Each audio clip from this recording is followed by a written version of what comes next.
Mardi 4 février de l'an 2019, bonsoir, bienvenue. Tout de suite, le sommaire. À quelques semaines des élections législatives, les partis politiques s'activent. Le Parti pour la libération du peuple, PLP, de Léonce Mbadji, a décidé en toute responsabilité de soutenir fermement la liste du parti Union sociale. Une déclaration lue par le secrétaire général de cette formation politique, Cécile Adjevi, en fin de semaine passée, suscite des commentaires. À suivre dans ce journal le point de vue de la rédaction. Le quartier Zongo, spécialement habité par les Haoussa et initialement connu comme un quartier insalubre, affiche désormais un nouveau visage. Vous suivrez dans cette édition les difficultés auxquelles sont confrontés les agents d'entretien de ce quartier qui ont du mal à se faire comprendre des usagers et d'autres riverains. Au Bénin, on évoque l'esprit des morts et ils vous répondent favorablement lorsque les conditions conduisant au rituel sont respectées. Nous y reviendrons dans un instant.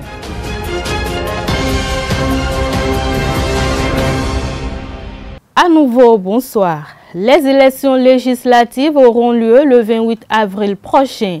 À l'approche de cette consultation populaire, les partis politiques s'activent. Ainsi, le Parti pour la libération du peuple, PLP, de Léonce Mbadji, a décidé en toute responsabilité de soutenir fermement la liste du Parti Union sociale libérale, a indiqué la déclaration lue par le secrétaire général de cette formation politique, Cécile Adjevi. Le Parti pour la libération du peuple ne va donc pas se rallier aux forces Kori pour un Bénin émergent de l'ancien président Boni Yayi. Une décision qui suscite beaucoup de commentaires, surtout quand on se réfère aux relations entre Mbadji et Yayi. À cet effet, je vous invite à suivre ce commentaire d'Abdelkader Achirou sur cette actualité politique.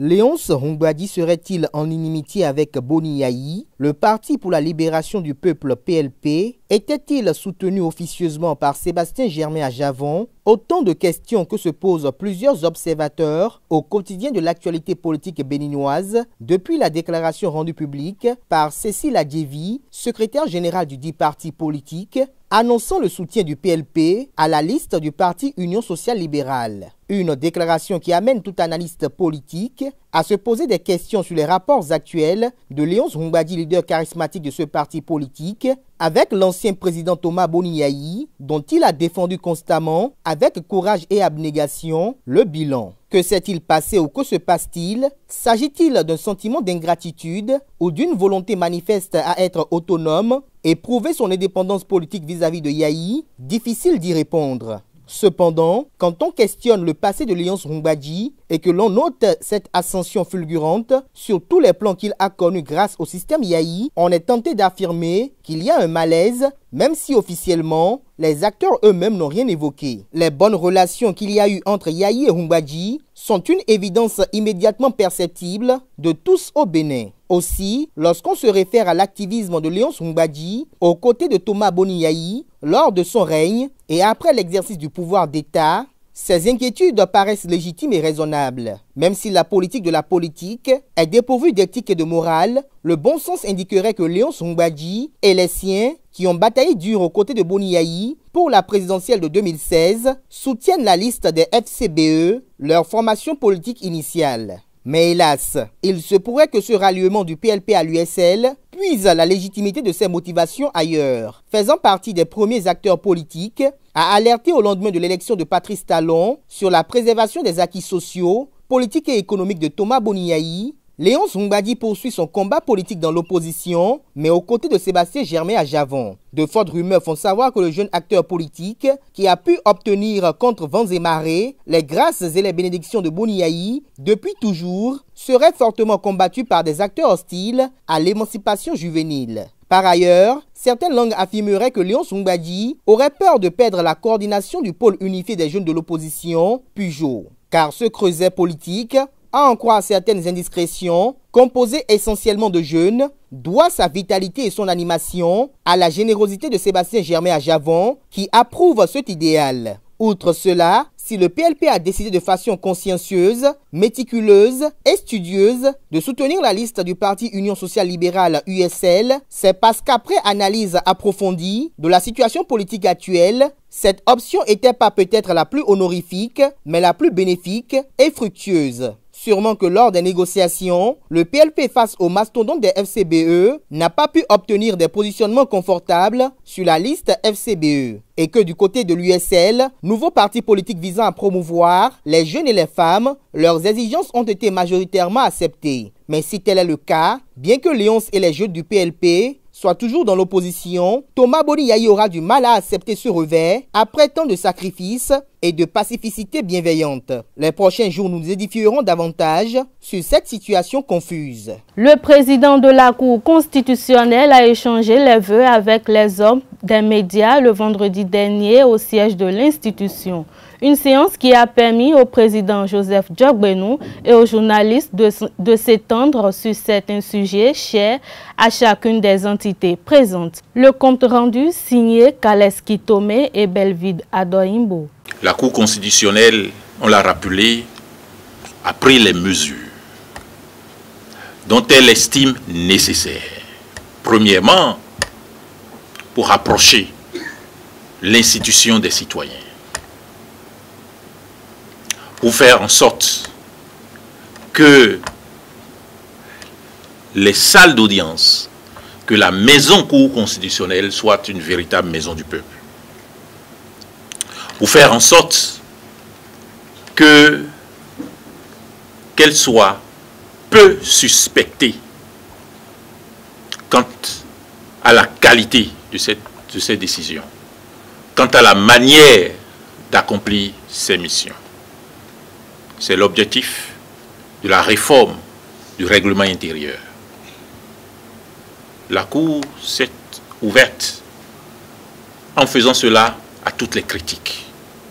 La facilité, c'est de faire en sorte d'épargner, d'éviter les critiques, de faire en sorte que vous, acteurs démocratiques, intermédiaires entre le citoyen et les gouvernants en ce qui concerne les informations, que vous puissiez que constater les décisions. La Cour s'est ouverte à la critique en toute responsabilité. Parce qu'il n'y a pas de crédibilité qui se solidifie quand cette crédibilité n'est pas exposée à la lumière, aux rayons du soleil. Quand on n'évalue pas la mesure, le risque que cette crédibilité pourrait avoir de s'effondrer. Bien évidemment, la Cour a construit depuis des décennies une crédibilité affirmée, assurée. Mais elle ne pouvait plus continuer à faire en sorte que les principes sur lesquels elle sanctionne les autres organes, les autres juridictions, ces principes ne lui soient pas opposables, ni qu'elle ne soit soumise à ces principes-là. Les pouvoirs médiatiques et juridictionnels sont des jumeaux démocratiques. Et quand on réalise cela, comment peut-on imaginer que la période des fêtes s'éteigne sans que ces deux pouvoirs, si admirés et si détestés, ne puissent tout au moins réaliser, non pas qu'ils sont voisins, mais qu'ils sont jumeaux. C'est en partie l'explication de la présente cérémonie d'échange de vœux. Nous en avons de part et d'autre besoin. Solliciter du Seigneur qui nous donne le minimum, le maximum pour subvenir à nos besoins. C'est ce que je vous souhaite. Et que nous ayons la force, le courage d'affronter les défis qui nous attendent. Et le premier défi, pour vous et pour nous, les jumeaux, c'est de faire prolonger l'expérience démocratique dans la qualité dans notre pays, à travers ce test pour nous autres que constituent les élections législatives dont nous vous assurons de la parfaite organisation pour ce qui concerne les prérogatives de la Cour constitutionnelle. Bonne année. Le quartier Zongo, spécialement habité par les Haoussa, affiche désormais un nouveau visage. Initialement connu comme un quartier insalubre, des mesures ont été prises afin d'aménager cet endroit. Cependant, ceux qui s'occupent du nettoyage de cette zone sont confrontés à d'énormes difficultés. Suivez ce reportage de Marcel Fandji. Zongo, un quartier habituellement connu pour être un dépotoir d'ordures de tout genre, présente un nouveau visage depuis un certain temps. L'absence des ordures sur ces lieux en général très insalubres en dit long. Même des miwa tout à l'heure, ramasser filet bignon et compter. Sinon, il y a mon noir au télé, il y a mon noir au télé, mon bête au commun. Bon, encore comme pas possible. Mais dès que je dis bon, il y a l'école à boyer, boy quand je l'école à boire mon dion, nous disons mon cacabo yo et n'en vivons rien. Son comme un de l'Edaya. Et adore Zunko Numbi, ouais Gofi. À mon dion, mi amont de fio et de mi mère town. Et de mi mère bon, elle a lié au boulot, fille de go blé depuis quoi. Les abords des rails nettoyés, des barques installées, toutes ces dispositions sont prises pour un aménagement réussi. Et pourtant, les éboueurs, chargés d'aménager l'endroit, sont confrontés à un autre problème. Oh, donc vous êtes là de boy, donc bon, bon, mais là c'est gomme 200, 500. Mon ibet sont encore taco pour nous comme de comme et non mon baroté. Quand dit nous trop me fait, voyons ce compte comme. Ando ya don TV ma mi sorry. Et ko nya vi le go fi aso e fa de a, mi se toto ko. Bo swate, cho e po no problem nya we. Et bien tous les hommes me fit trop. Ni alors basé j'ai tué trop mais là qui compte comme trop do nous compte mais.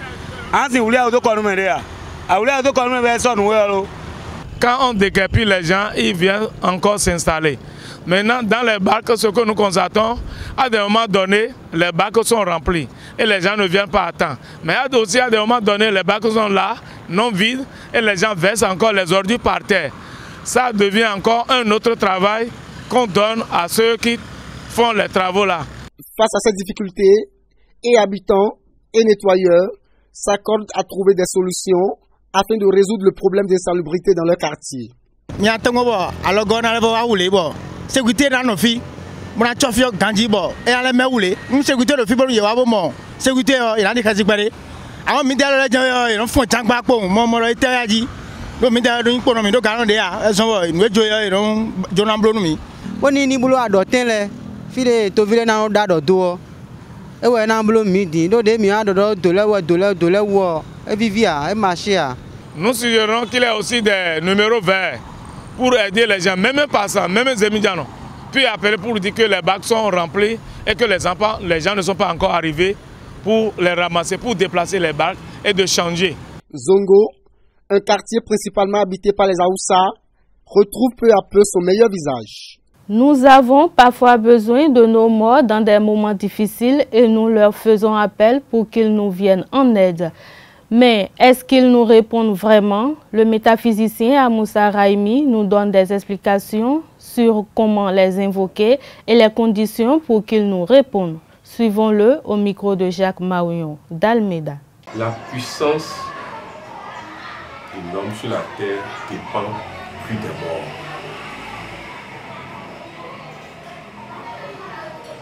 D'office, je demande à chacun de nous, si notre mère, si notre père commence par tomber malade ou mourir, que chacun de nous s'occupe entièrement. Pourquoi? Parce qu'ils vont retenir que vous vous êtes occupé d'eux et à tout moment vous pouvez vous les appeler. Permettez que je dise d'abord comment on les appelle, mais à condition que vous vous êtes occupé bien d'eux. Je pèse le moins. Vous devez d'abord avoir. Et si un père ou une mère se fâche et meurt, excusez-moi, vous êtes foutu. Il n'y a plus rien à faire. C'est pour vous dire que la première condition, c'est de s'occuper bien de ses parents dans les moments difficiles où ils veulent transiter vers la mort. Deuxièmement, maintenant, dans les moments difficiles, il faut pouvoir les appeler. La première chose, c'est les photos. C'est pour vous dire que il ne faut pas souvent que les photos soient visibles. C'est pas bon. Et pour quelque temps après, fermer les photos. Et dans les moments difficiles, vous pouvez ouvrir. Vous ouvrez. Première chose, quel est le parfum que votre papa ou votre maman aimait? C'est ça qu'il faut garder. Quel est le mets? Vous devez préparer ça si vous voulez les appeler. Quel est le lieu qu'ils aimaient rester?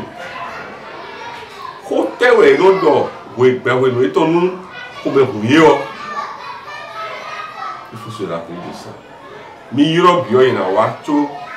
Sinon, ça n'a pas besoin que vous allez chez quelqu'un. Le plus important, mettez leurs photos, allumez une bougie.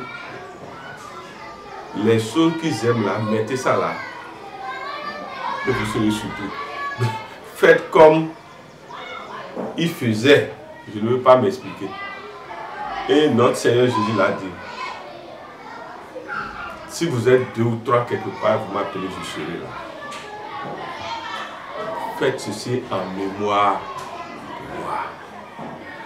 Je vous en prie. Je suis musulman, mais ce grand et éternel monsieur nous a tout enseigné. Faites cela en mémoire. Je sais pourquoi je précise ce mot. En mémoire de moi. Qu'est-ce que nos parents faisaient avant de mourir? Chaque fois que nous faisons ça, mais à condition qu'ils ne soient pas fâchés contre nous et que nous faisons, ils seront là. Le championnat national de football de première division était à sa 14e journée ce week-end. En déplacement au stade Jean-Pierre Gascon de Paubert, Eusaïe Football Club s'est incliné samedi dernier face à la jeunesse sportive de Paubert, 1-2 dans un duel des frères, dit David. Suivez plutôt. La rencontre entre la jeunesse sportive de Paubert JSP et Eusaïe Football Club à l'occasion de la 14e journée de la Ligue 1 a été à l'image d'un vrai derby. Ce match a mis aux prises 2 équipes présidées par 2 frères, Bruno Arthur Didavi et Quentin Didavi, sur la terre de leurs origines. Faites de ce match-là un match spécial pour moi. Je veux que vous jouiez. Parce que j'ai dit à mon grand frère, Dieu merci, il n'est pas là. Il est à Niamey, en mission de la CAF. J'ai dit à mon grand frère que je suis né ici, je vais lui montrer que je vais le faire. Vraiment, bonne chance. Après ces mots d'encouragement suivis de quelques conseils en bon connaisseur de la pelouse du stade Jean-Pierre Gascon de Paubert, les poulains du président Quentin Didavi ont livré un combat d'hommes. Au terme d'un match intense, ils ont courbé l'échine 1-2. Les jeunes sportifs de Paubert les ont cueillis à froid à la 10e minute de jeu sur un pénalty transformé par Mandjid Sourakatou. Plus réaliste, il double la mise peu après l'heure de jeu grâce à Farid Edou. Marcel Dandinou et ses coéquipiers réduisent le score à la 83e minute. Ferdinand Osei transforme le second pénalty du match et porte son compteur à 5 réalisations. Le meilleur buteur d'Eusaïe FC manque par 2 fois de rétablir la parité pour les siens dans les arrêts de jeu. C'est vraiment Dieu pour nous, vraiment Dieu, parce que vu le classement, nous sommes très bas et nous avons décidé de venir jouer ce match pour gagner. Mais nous n'avons pas l'habitude de nous entraîner sur le terrain, donc le terrain a beaucoup joué sur nous. Donc je pense que prochainement, nous n'allons plus revenir ici, ils vont venir là-bas et puis on va jouer. Mais avec le travail du coach, on va essayer de travailler dur pour quitter la zone dans laquelle nous sommes. Merci. Avec cette défaite, le club universitaire redescend dans la zone rouge, 17e au classement désormais. L'entraîneur Richard Bior préfère retenir le comportement positif de ses joueurs malgré la qualité de la pelouse et garde tout de même espoir pour la suite du championnat. Sur l'ensemble du match d'aujourd'hui, nous avions perdu mais le contenu n'était pas mauvais. Il faut reconnaître aussi que nous jouons à l'extérieur sur les installations d'un adversaire qui maîtrise mieux ce terrain que nous. Nous n'avons pas l'habitude de jouer sur ce terrain. Donc c'est un aspect qui a été défavorable pour nous.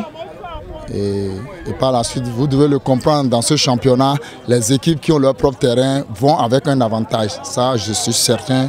Il faut que je vous dise, c'est une vérité, on ne peut pas la contourner. Son homologue de la jeunesse sportive de Pobé, JSP, Jonas Naon, revient pour sa part sur ses choix tactiques au cours de la rencontre. Vous savez, Faisal était fatigué, c'est un jeune joueur, il ne faut pas l'utiliser en désordre. C'est un joueur que je réserve beaucoup. J'ai changé mon système de jeu, vous devez comprendre. J'étais passé de 4-4-2 en 4-3-3. C'est ça qui a fait que Faisal était sorti et il était aussi fatigué. Lors de la prochaine journée, Esaü FC va se déplacer à Misrete ou à Porto Novo pour affronter Avranches Omnisport victorieux de l'USS Kraké 2-0 lors de cette 14e journée. Alors que la JSP sera hôte de l'association sportive du port autonome de Cotonou ASPAC à René Pleven. Parmi les autres résultats de cette journée, l'association sportive Oussoussaka a enfoncé davantage Soleil FC d'Akwakwa en les surclassant 4-1 sur leurs propres installations. Victoire de Tonnerre face à l'ASPAC 2-0. C'est sur ces mêmes scores qu'Avranches Omnisport a dominé l'Union sportive de Sémé-Kraké à Saint-Louis Stadium. Les Buffs du Borgou maintiennent leur série d'invincibilité. Fin de cette édition sur Esaü TV. Merci de nous avoir suivis. Restez toujours connectés sur les www.esautv.bj. À demain pour une nouvelle édition. Bonsoir.